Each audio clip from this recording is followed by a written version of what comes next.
to Hilaal Live. We'd like to thank you, the viewer, for staying with us, and of course, Lukman Shadrach, my colleague, for taking you through the first part of the show. Now, South Africa has signed a raft of deals to help it overall its creaky energy sector, including upgrading its nuclear power plant as the government seeks to ease a severe energy crisis hobbling the economy. The agreement signed with Chinese power companies on the sidelines of the BRICS summit includes upgrades to the South Africa's country's electricity transmission and distribution network. Joining us now to discuss the pros and cons of it, I'd like to welcome the CEO of the South African Alternative Energy Association, Alwyn Smith. Alwyn, thank you so much for joining us here on Hilaal Live. Hello.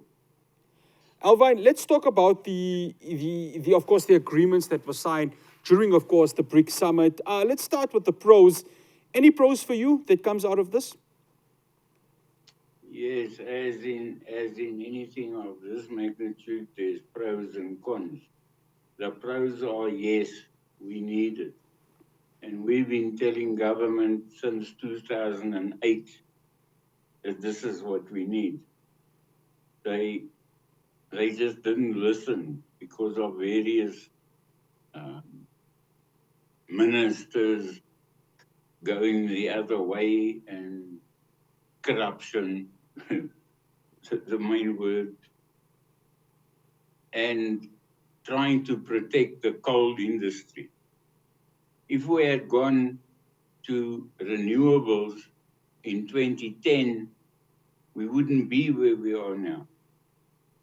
Now, there's also reasons for that. It does cost more money to build a new solar plant or a wind farm, but that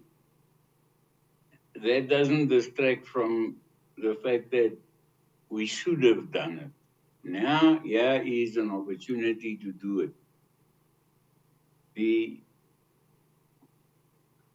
China is the top producer of wind and solar products in the world today. And I can tell you that they are also the cheapest because they produce in bulk, absolute bulk. And the partnership that we can have with them can only do our country so much in terms of load shedding and shortage of electricity. Other than load shedding, there are plenty industry that can't get electricity, even if there was no load shedding, because the infrastructure has not been maintained and has not been upgraded. The cons are we don't trust China. And that we've seen throughout Africa, where they come and build railway lines and roads and whatever. And China's not going to do that for free.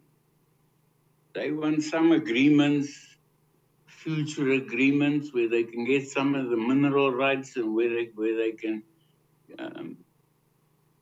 have a shareholding or a stake in these companies that they set up to do these things. But if we can get the solar panels and we can get the wind turbines and the expertise that they have, yes, then we can go forward with renewables. I speak for renewables. I don't speak for fossil fuel production, for coal production, generating. We're interested in renewables, and we have proved that, yes, it can work. Alwyn, obviously the transition into renewables. I was at the BRICS summit last week, and the electricity minister, Dr. Kgosientsho Ramokgopa, spoke about it being a transition that's going to take time.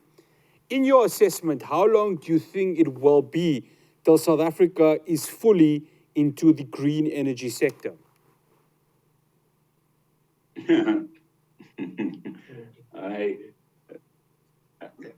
20 years, I don't have that answer for you. not at the pace that they're going now. They are still fighting the future. They, through still corruption today, still through trying to protect the coal industry. Yes, I understand that there are people there that's going to lose their jobs, but they've had enough time to train them in other jobs. And how long, I don't know. People talk about 2050. Those are the figures that's been bandied about, to go into a zero situation. Alwyn, you spoke about this being a little bit too late. I mean, it's 15 years now since, of course, load shedding has been plaguing South Africa. Why wasn't there foresight at that time? I mean, gentlemen like yourself and many others who were pushing for renewables obviously, spoke with government officials. So why has it taken this long? I'm using my argument I gave you just now. There was various other factors involved, mainly corruption. I don't want to mention names, but we know the names.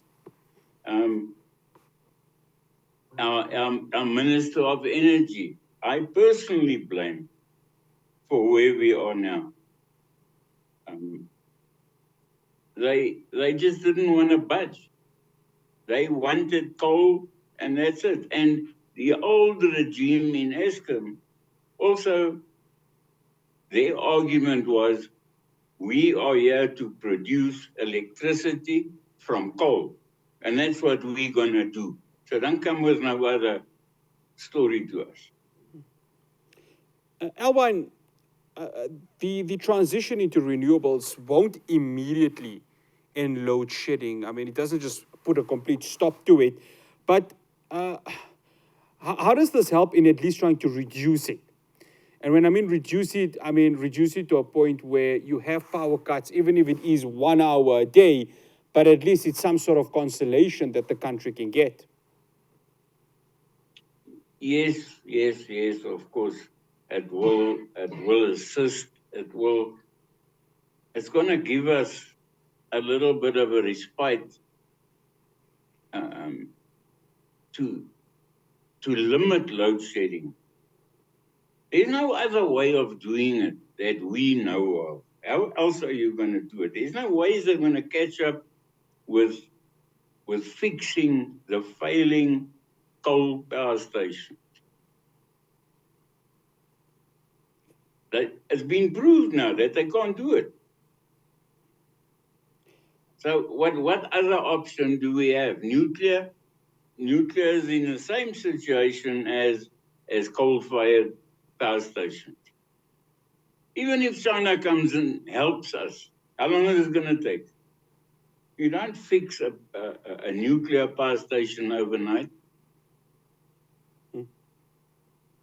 Alwyn, I want to touch on nuclear because obviously it's still seen as some sort of clean energy. We've got the nuclear power station in Koeberg.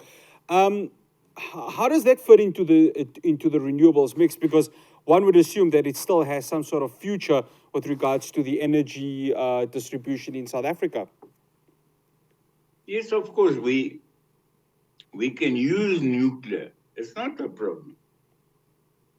We, in our industry we don't see nuclear as being a fossil fuel generating system. It can work, but then you need the people to run it properly, to maintain it properly. And to build a nuclear power station, you're talking about 10 years plus. There are some power stations in Eastern Europe that's been in a construction phase for 14 years and is still not completed. So as a short-term thing, even as a medium-term thing, I don't see nuclear working. Not in South Africa. Yes, we can try and fix Koeberg. Have we got Have we got the expertise to fix it? No, the Chinese says they will come and help us to fix it. What is it going to cost us? And that's my question I came to just now with a negative. I'm not going to do it for free. Forget it. There's no... Alwyn Smith, thank you. Alwyn, I have to cut you there, unfortunately. Thank you so much for joining us here on Hilaal Live. Thank you for having me. It's an absolute pleasure. Alwyn Smith, he is the CEO of the Southern African Alternative Energy Association. After the break, I'll be chatting to Dr. Michael Louise. He is part of the Independent Candidates Association of South Africa. Of course, there is a current court challenge in the Constitutional Court to amend the Electoral Act, especially the one where it could affect independent candidates. Do stay tuned. I'll have that conversation after the break.